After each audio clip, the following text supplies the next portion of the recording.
গল্পের শুরুতে আমরা একজন বিশেষ এফবিআই এজেন্ট জনকে দেখি, যিনি এই সময় রোমের একটি জাদুঘরে এসেছেন। জন খবর পেয়েছিলেন যে একজন বিখ্যাত চোর নোলান বুথ জাদুঘরে চুরি করার পরিকল্পনা করেছে। সে জাদুঘর থেকে একটু অমূল্য সোনার ডিম চুরি করতে চায়।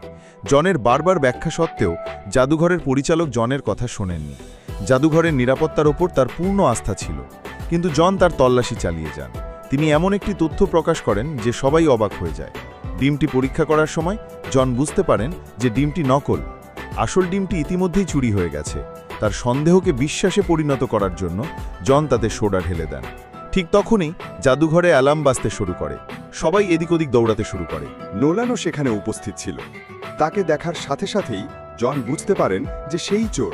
তারপর জন তার পেছনে দৌড়াতে শুরু করেন, কিন্তু নোলান তার অসাধারণ পার্কুর দক্ষতা ব্যবহার করে সমস্ত রক্ষীদের পিছনে ফেলে দেয়। জন নোলানকে জোরে তাড়া করেন, এমনকি একবারের জন্য তাকে থামিয়েও দেন। কিন্তু আমাদের চোর খুব চালাক ছিল। সে জনকে বিভ্রান্ত করে সেখান থেকে পালিয়ে যায়। এছাড়াও নোলান খুব ঝুঁকিপূর্ণ লাফ দেয়। সে একটা পাইপের ভিতরে লাফিয়ে অন্যদিকে চলে যায়, কিন্তু জন তবুও হাল ছাড়েননি। তিনি একটি বিলাসবহুল গাড়িতে উঠে রোমের ঐতিহাসিক রাস্তায় নোলানকে ধাওয়া করতে শুরু করেন।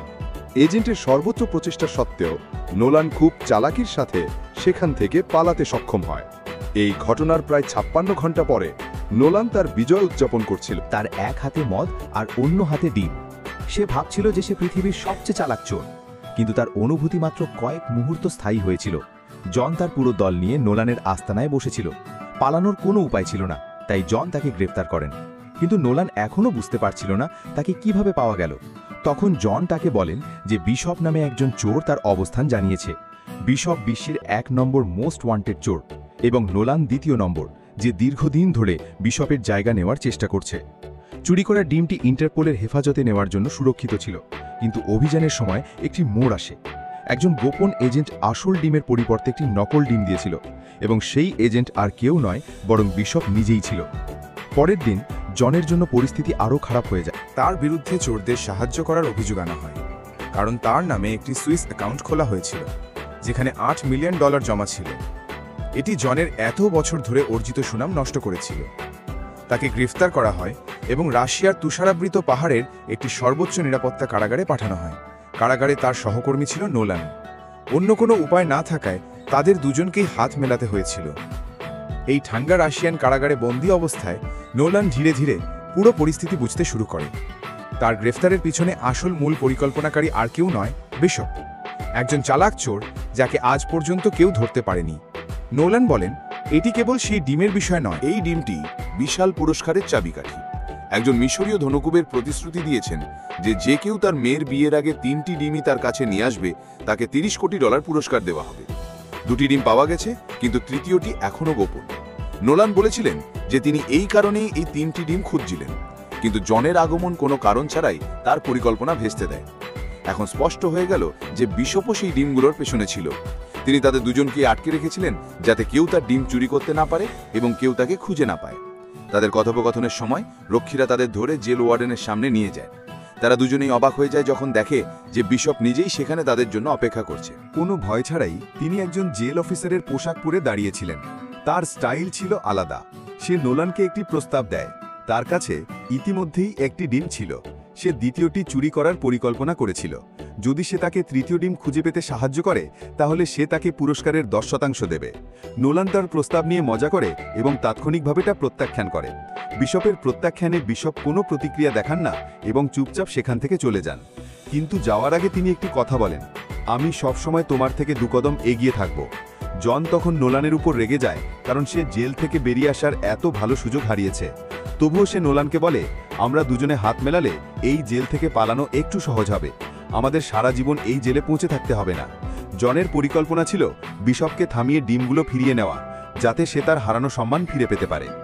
নোলান প্রথমে দ্বিধাগ্রস্ত হলেও পরে রাজি হয়ে যায়। সে ভাবল, যদি বিশপ ধরা পড়ে এবং সে পালিয়ে যায়, তাহলে সে বিশ্বের সবচেয়ে কাঙ্ক্ষিত চোর হয়ে উঠবে। এখন তারা দুজনেই এই বিপজ্জনক জেল থেকে বেরিয়ে আসার পরিকল্পনা শুরু করে।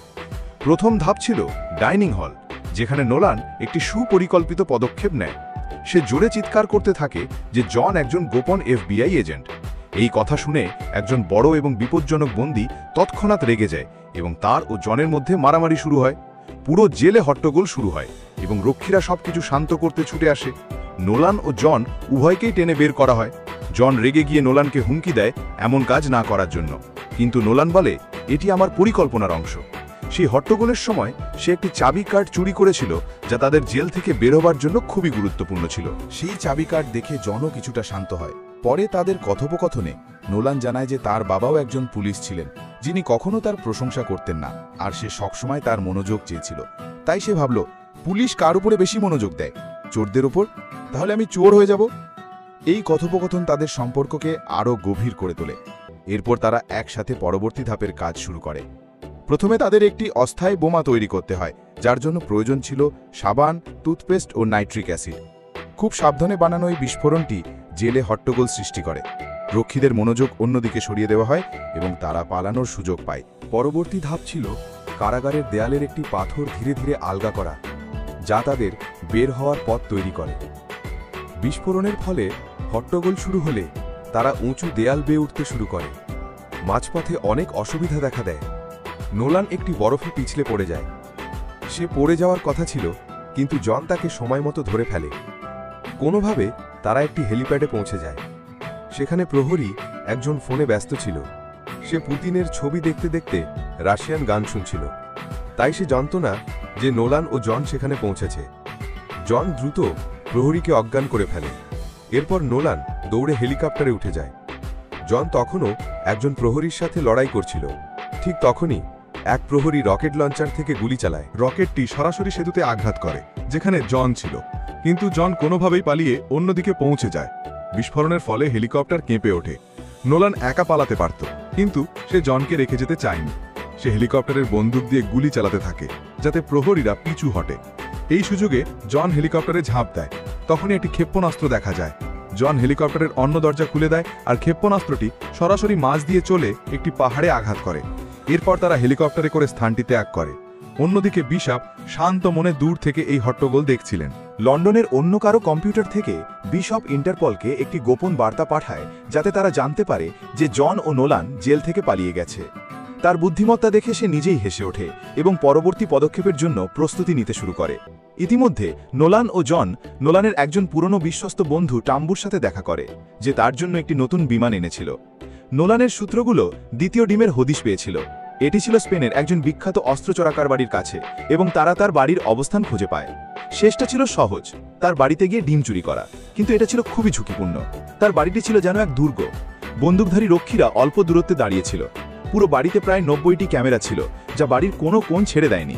সেই ডিমটি ছিল আধা মিটার পুরো টাইটানিয়াম দিয়ে তৈরি একটি বিশেষ সেফে রাখা।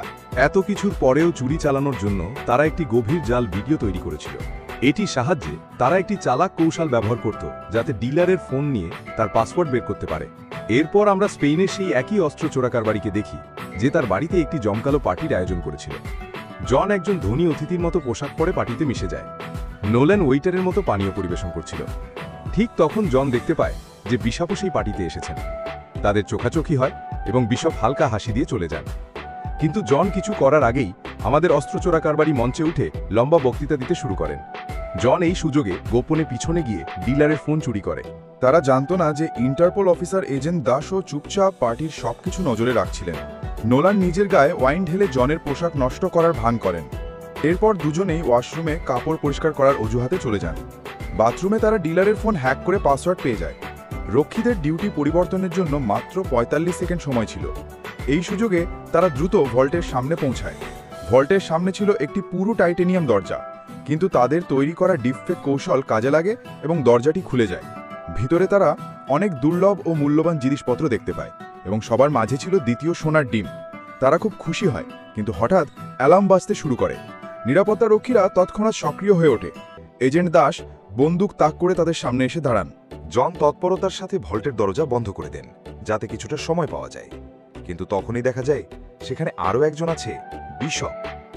অন্ধকার থেকে বিশপ বেরিয়ে এসে বলেন, আমি আগেই ভল্টে পৌঁছে গেছি। এখন একদিকে বিশপ আর অন্যদিকে জন ও নোলান। তিনজনের মধ্যে শুরু হয় এক তীব্র লড়াই। জন ও নোলান একসাথে বিশপের সাথে লড়াই করার চেষ্টা করে, কিন্তু বিশপ তার দক্ষতা দিয়ে তাদের পরাজিত করে। ঠিক তখনই অস্ত্র ব্যবসায়ী ভল্টে প্রবেশ করে এবং জানায় যে সে বিশপের সাথে মিলে কাজ করছিল। এটা শুনে জন ও নোলান হতবাক হয়ে যায়। শীঘ্রই দুজনেই ধরা পড়ে যায়। পরের দিন যখন তাদের জ্ঞান ফেরে তখন দেখে তারা অস্ত্র চোরা কারবারির বাড়ির বেসমেন্টে বাঁধা। তাদের জিজ্ঞাসাবাদ করা হয় এবং ডিলার তৃতীয় ডিমের অবস্থান জানতে চায়। নোলান তৎক্ষণাৎ মিথ্যা গল্প বানায়। সে বলে ডিমটি মিশরের কোথাও লুকিয়ে আছে। এই কথায় ডিলার কিছুক্ষণের জন্য শান্ত হয়। তারপর বিশপ ডিলারকে প্রতারণা করে। সে ডিলারকে শ্যাম্পেন দেয় যাতে আগে থেকেই মাদক মেশানো ছিল। ডিলার উদযাপনের চেষ্টায় সেই মদ পান করে, পরে হঠাৎ পড়ে যায় এবং শ্বাসকষ্ট শুরু করে। এরপর বিশপ মুখে হাসি নিয়ে বেরিয়ে আসে দ্বিতীয় ডিমটি নিয়ে। সে জন ও নোলানকে বেঁধে রেখেই চলে যায়।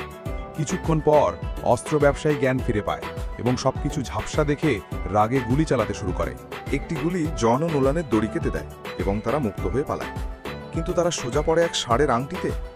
উজ্জ্বল রোদ তাদের চোখ ঝলসে দেয় আর চারপাশের লোকজন হাততালি দেয়। একটি বিশাল রাগান্বিত ষাঁড় তাদের দিকে দৌড়ে আসে, শিং জলজল করছিল। নোলান ভয়ে হাত নাড়ে যেন সে একজন ম্যাটাডর। জন কোনোভাবে ষাঁড়ের হাত থেকে পালায় আর নোলান ক্লান্ত হয়ে আংটির দেয়ালে উঠে পড়ে। অবশেষে তার ওই জনতার মাঝ থেকে পালাতে সক্ষম হয়। সেই রাতে সবকিছু শান্ত হলে জন তার হৃদয় খুলে বলে তার বাবা একজন বিখ্যাত চোর ছিলেন যিনি একদিন তাকে ছেড়ে চলে গিয়েছিলেন। এই বিশ্বাসঘাতকতার কারণে সে পুলিশ বাহিনীতে যোগ দেয়, কারণ সে তখন থেকে চোরদের ঘৃণা করতে শুরু করে। নোলেন মনোযোগ দিয়ে শোনে এবং তার কষ্ট অনুভব করে। সে অবশেষে একটি গোপন তথ্য জানায়। সে জানে তৃতীয় ডিমটি কোথায়। সে বলে দ্বিতীয় বিশ্বযুদ্ধের পর একজন নাৎসি অফিসার আর্জেন্টিনায় পালিয়ে গিয়েছিল একটি সুটকেসে ধন সম্পদ ও একটি ঘড়ি নিয়ে। ঘড়িটির ভেতরেই ডিমের অবস্থান লুকিয়ে আছে। কোর্টটি সমাধান করলেই ডিমের সন্ধান মিলবে। বছর কয়েক পরে নোল্যানের বাবা সেই ঘড়িটি খুঁজে পান এবং সূত্র অনুযায়ী একটি পুরনো নাৎসি বাংকারে পৌঁছান। নোল্যান বহু বছর ধরে এই তথ্য টুকরো করে সংগ্রহ করছিল এবং এখন সে শেষ সূত্রটিও খুঁজে পেয়েছে। জন ও নোল্যান জঙ্গলের উদ্দেশ্যে রওনা দেয়। ঘন বন আর জলাভূমি পেরিয়ে তারা অবশেষে সেই পুরনো বাংকারে পৌঁছে যায়। ভিতরে ঢোকার সাথে সাথে আলো জ্বলে ওঠে, যেন সময় থেমে আছে। একটি শক্ত ইস্পাত দরজার ওপারে তারা হারানো ধন দেখতে পায়, নাৎসি যুগের পুরনো ধন সম্পদ, যার মাঝখানে ছিল তৃতীয় ক্লিওপেট্রার ডিম। আলোতে তা ঝলমল করছিল। কিন্তু তাদের আনন্দ বেশি সময় স্থায়ী হয় না। ঠিক তখনই বিশপ সেখানে এসে পৌঁছে যায়। তার শান্ত মুখ বলে দেয় সে শুরু থেকেই তাদের অনুসরণ করছিল। এরপর এজেন্ট দাস তার সোয়াট দল নিয়ে হাজির হয়। ছোট বাংকারটি তখন যুদ্ধক্ষেত্রে পরিণত হয়। 3 দিক থেকে গুলি ছুটছিল। লক্ষ্য সেই ধন। এই বিশৃঙ্খলার মধ্যে জন, নোলান এবং বিশপ একটি পুরনো গাড়িতে ওঠে এবং পালিয়ে যায়। কিন্তু হঠাৎ রাস্তা শেষ হয়ে যায়। তারা জলপ্রপাত দিয়ে সোজা নদীতে পড়ে যায়। নোল্যান জল থেকে উঠে আসে, তার হাতে ডিম। কিন্তু সে জানতে পারে জন নিখোঁজ। তখনই সে ডিম ফেলে দিয়ে বন্দুকে খুঁজতে জলে নেমে যায়। কিন্তু জন আগেই উঠে এসেছিল। তখন বেরিয়ে আসে এক চমকপ্রদ সত্য। জন ও বিশপ আসলে একসাথে কাজ করছিল। তারা একে অপরকে ভালোবাসত, ঘৃণা করত না। পুরোটা ছিল একটা খেলা। তারা নোলানকে ব্যবহার করছিল তৃতীয় ডিমের অবস্থান জানার জন্য। তারা তাকে একটি গাছের সাথে বেঁধে রেখে 3টি ডিম নিয়ে বনে অদৃশ্য হয়ে যায়। এই বিশ্বাসঘাতকতা নোলানের হৃদয়ে আঘাত করে। তবে সে সিদ্ধান্ত নেয় এবার সে তাদের দুজনকেই হারাবে। এদিকে মিশরের এক বিশাল প্রাসাদে জমকালো বিবাহ অনুষ্ঠানে সেই 3টি ডিম প্রদর্শনের প্রস্তুতি চলছে। সেগুলো জাঁকজমক করে সামনে আনা হয়। ঠিক তখনই এজেন্ট দাস তার ইন্টারপোল দল নিয়ে অভিযান চালায়। দরজা ভেঙে ভেতরে ঢোকা মাত্রই সবকিছু ওলটপালট হয়ে যায়। সঙ্গীত বন্ধ, আতঙ্ক শুরু। পুলিশ 3টি ডিম বাজেয়াপ্ত করে। বিলিয়নিয়ার সহ পুরো দল গ্রেফতার হয়, এমনকি কনেকেও ছাড়ে না। এই বিশৃঙ্খলার মাঝেও জন ও বিশপ দূর থেকে তা দেখে হালকা হাসি দেয় এবং সেখান থেকে সরে যায়। তারা এখন ধনী, $30 কোটি তাদের হাতে। প্রায় 6 মাস পরে জন ও বিশপ ইতালির এক বিলাসবহুল উঠোনে বিশ্রাম নিচ্ছিল। ঠিক তখনই নোলান হঠাৎ এসে তাদের অবাক করে দেয়। সে তাদের সমস্ত গোপন অ্যাকাউন্ট খুঁজে পেয়েছে এবং সেগুলোর তথ্য ইন্টারপোলকে দিয়েছে। জন ও বিশপ হতবাক, তাদের অ্যাকাউন্ট জব্দ হয়ে গেছে। নোলান বলে, আমি চোরদের ঠকিয়েছি। তবে সে বলে, আমি একা এই মিশন শেষ করতে পারবো না, তোমাদের দরকার। জন রাজি না হলেও বিশপ বোঝে তাদের হাতে টাকা নেই। তাই তারা শেষ পর্যন্ত নোলানের প্রস্তাবে রাজি হয়। এখন তারা কোথায় ডাকাতি করবে তা জানা যাবে পরবর্তী সিনেমায়। সেই পর্যন্ত চ্যানেলটি সাবস্ক্রাইব করে পাশে থাকো।